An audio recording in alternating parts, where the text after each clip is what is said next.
Herkese merhabalar. Ben Huri. Huri Metek Mutfak'ta kanalıma mutfağıma hoş geldiniz.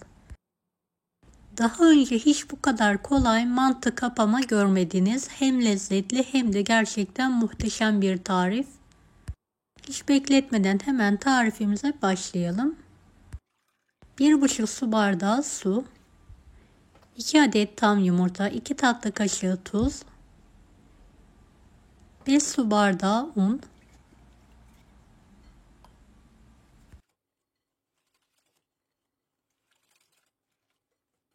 unu azar azar ekleyerek orta sertlikte bir hamur hazırlayalım.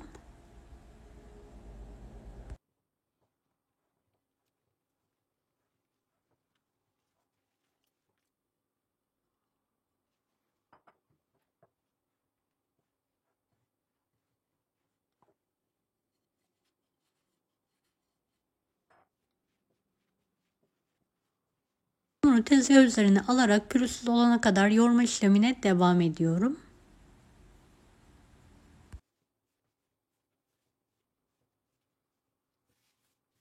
Videomu izlerken buraya kadar geldiyseniz yorum kısmına herhangi bir emoji bırakırsanız bana destek olmak için sevinirim. Hazırladığım hamuru dinlenmeye bırakıyorum. İç harcı için 250 gram kıyma, 1 adet ince doğranmış kuru soğan,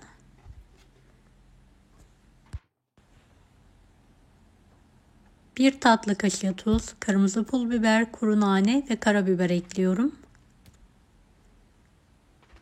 Tüm malzemeyi elimle homojen olana kadar karıştırıyorum.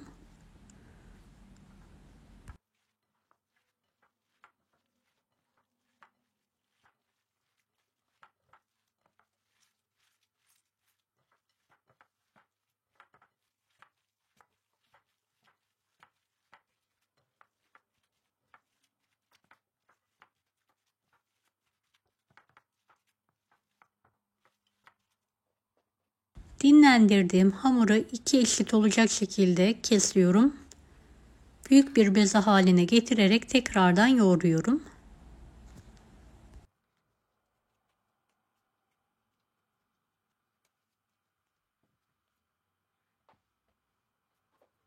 Oklava yardımıyla orta incelikte olana kadar bezelerimizi açalım.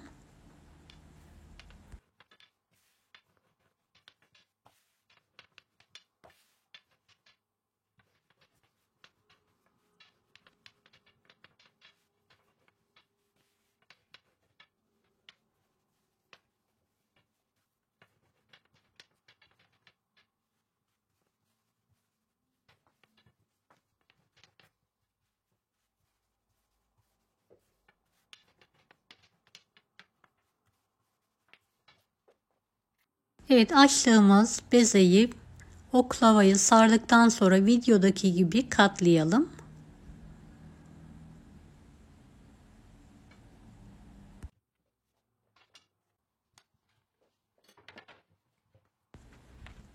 Evet, hazırladığım hamuru kareler halinde kesiyorum.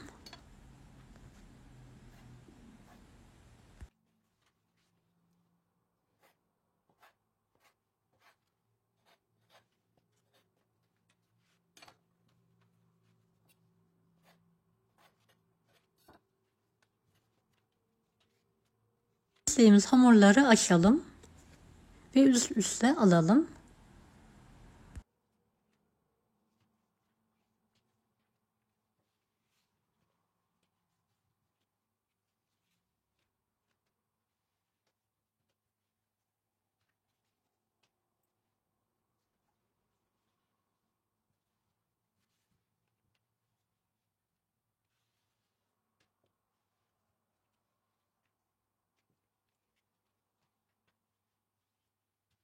Tüm hamuru üst üste aldıktan sonra tam kare olacak şekilde keselim.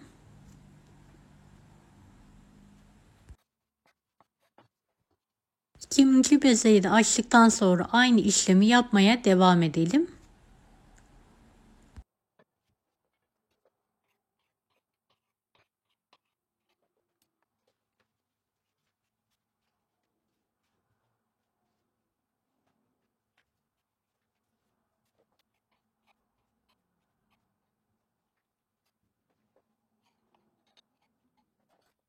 kestiğimiz hamurları tek tek açalım.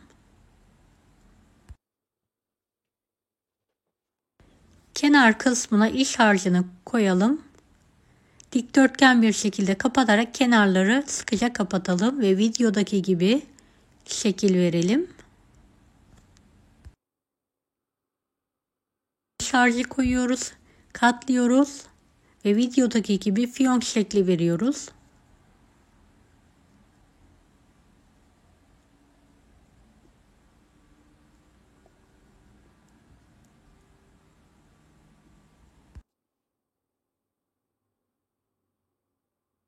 Ve tüm hamurlar bitene kadar aynı işlemi yapmaya devam ediyorum.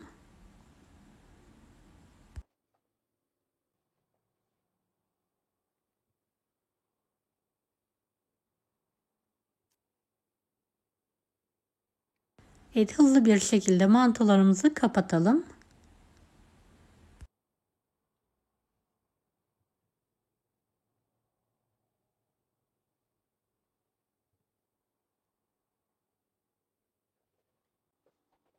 Son mantılarımı da kapatıyorum.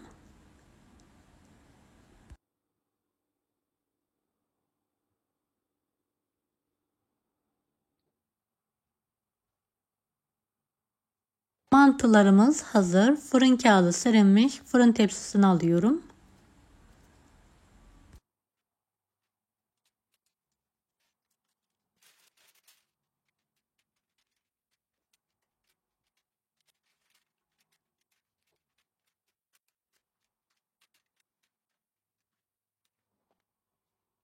Evet, ister haşlama isterseniz buharda pişirebilirsiniz. Kaynayan sıcak suya 2 tatlı kaşığı tuz atalım. Ve mantılarımızı içine alarak haşlamaya bırakalım.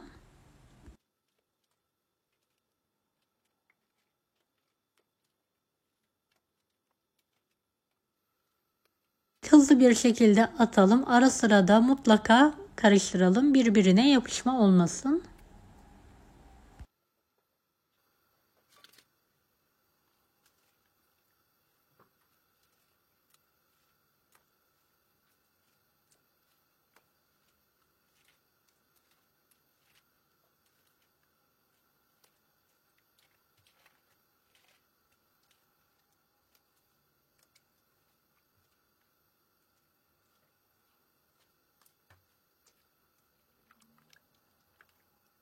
Mantıları attıktan sonra tencerenin kapağını kapatalım ve yüksek ateşte mantılar suyun üzerine çıkana kadar haşlamaya bırakalım.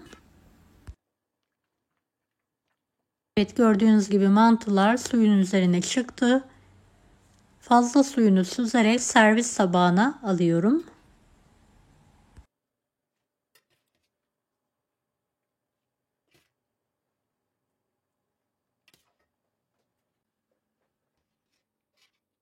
Evet, ikinci tabağı da hazırlıyorum hemen.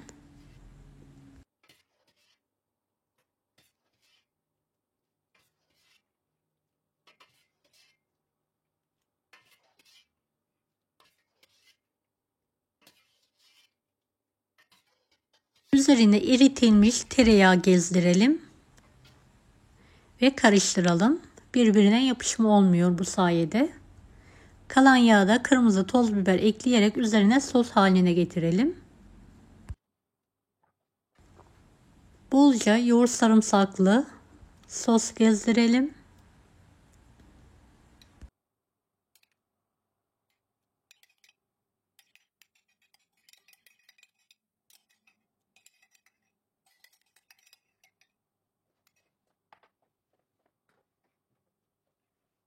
Kırmızı toz biberli tereyağı.